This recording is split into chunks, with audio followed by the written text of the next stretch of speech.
taken or someone you know with mental health, what being part of the LGBTQ community, what steps do you think they should take to seek help for their mental health program? As you know, we have CAMH here, that is a really great resource for everyone here dealing with some sort of mental health, and they have lots of programs there. What do you think Black men, and especially from the LGBT community, what do you think Black men should do?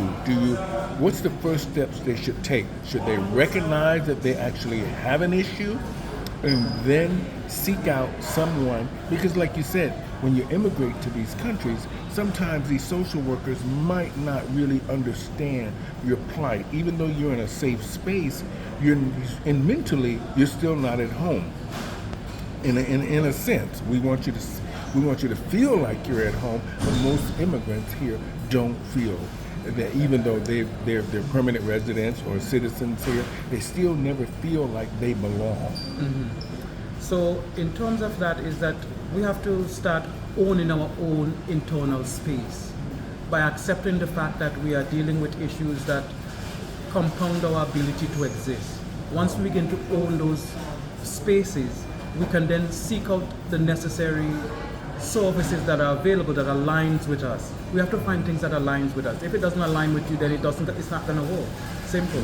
So yes, CAMH and other integrated services for people with mental health is available. For me, from my experience dealing with mental health, and I'm saying this frankly, is that I had to own my own internal space, which means dealing with my issues from an internal space. So tapping into my experience from since I was a child to now, in terms of spirituality, in terms of finding my family. Sometimes it not be your own blood family. You might have to find your own family. So within the gay community, we might have to look out and see people that align with us, that says, you know what, I see you, I recognize you, I accept you for who you are and your stuff that you're struggling with, so that I can help you in whatever capacity I can to get over that bridge, rather than being a roadblock in your way, being a lending hand in terms of getting you from this point, which is not a straight road, it's a winding road that we have to travel, and helping you around those bends as you go. And you will see a way to the end of how you can get over some of these problems that are. And with these problems, they are not problems that are solved immediately. They are experiences that you experience throughout your life, and it's how you cater yourself in dealing with them is what gives you the upper hand in overcoming the problem. So this is where I'm at right now in my stages, getting around those bends by seeking out services that align with me. So CAMH, LGBTQA, non-binary, all of the labels that are there for us, accessing those that align with me, so that I too can feel that I'm part of a family that accept me for who I am, be part of my process in terms of dealing with the issues that I need dealt with, and giving me the resources that are available in order to deal with them. That's how I'm dealing with it. That's how I'm dealing with mental health. And to be honest with you, it's not an easy road. It takes a lot. It takes a lot of grit, a lot of guts, a lot of determination to get there, but you will get there at some point. It is important that we put some space aside for our own self-care, our own self-determination of what we want and what we need out of life. It's important as well to look into the connectivity between a higher power and our own mortal mobilities. We are limited to the things that we are not privy to if we don't seek them out ourselves. So you have to start seeking it out for yourself, rather than relying on someone else's dictation of what it is to be, as some people say, spiritual, alive, awakened, knowing.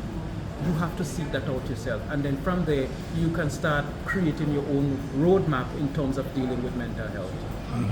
Now, in closing, a lot of Black men in the LGBT community are struggling with not just mental health, drug addiction, sex addiction, lots of different issues, which a lot of people in the community are suffering. But we're focusing on black men because this is what we see that is lacking and missing, and the voices, the black men voices in the community are not being heard. So we want to address those so we can figure out how to provide programs for black men within the LGBT community to actually be brave enough to come forth, because years ago a lot of the black community did not come to the Toronto LGBT community and participate, whether it was pride or going to the bars or just socializing within the village. Now we're seeing more black people that are more visible, but their voices aren't heard as much. They're trying to get a foothold into making sure that their voices are heard now. But what do you think the black LGBT men who are really suffering behind closed doors? Because you know, a lot of times they're disconnected from the white communities, which controls the village. So what do you think what's the first step black men should do to make sure that they are receiving just not inclusion into the community itself, but to seek the services that they need instead of suffering behind closed doors? What do you think they should do? Well, that's a multifaceted point of putting it in terms of integration, being part of, being accepted, dealing with, and as well overcoming a lot of these struggles that we face. It goes back to decades of conditioning. We need to uncondition ourselves from some of these things that are so-called keeping us apart, from barriers that are keeping us in this prison, this cage state of living. So what we need to do is to be vocal, one, about our needs. Don't look at things as wants, look at things as needs. We need our space too. We need to be part of. If you're gonna label us in terms of living in a community or living in a community as being inclusive, let me feel like it is being done. So we need to voice it. We need to put our voice and put action to it as well.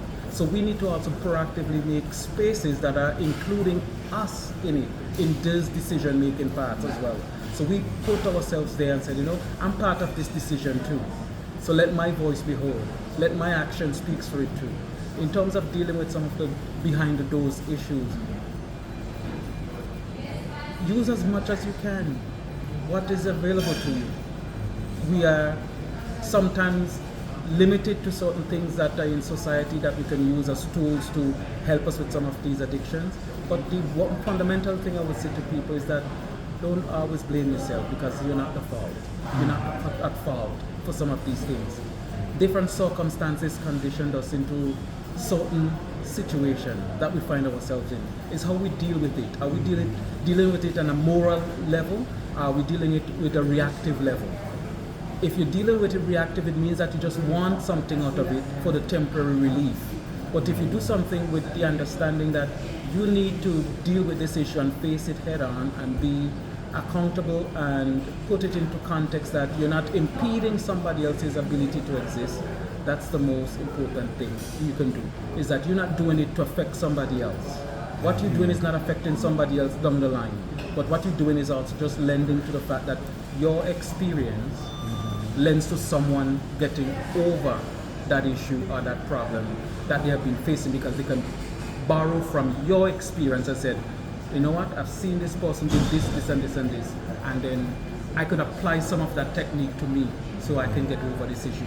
Just to touch on the issue of drugs, we all at some point have come in contact with it, but it's up to you as the individual to say to yourself, if I have somebody at my place, do I leave it out for them to see, or do I put it in a discreet place? But if they ask for it, be honest and open about it and say, listen, yes, this is what I do in terms of this, this and this and this. This is how I do it to safely get me through. You are lending yourself to that person, creating a positive idea about how to approach something that may be considered morally wrong or morally, in disadvantage to somebody.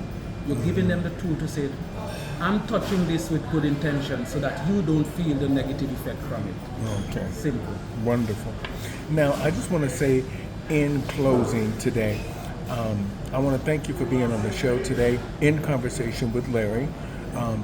You've given us great insight into a lot of some steps we can take towards encouraging Black men to seek mental health services and break down those doors so they can receive, get into some of the programs that will benefit them here in Aligning Canada. themselves with things that will benefit them. That's the most important thing. Is that not everything is going to align with you. And this is the facts of life. Not everything, because we all have different strokes when it comes to existing.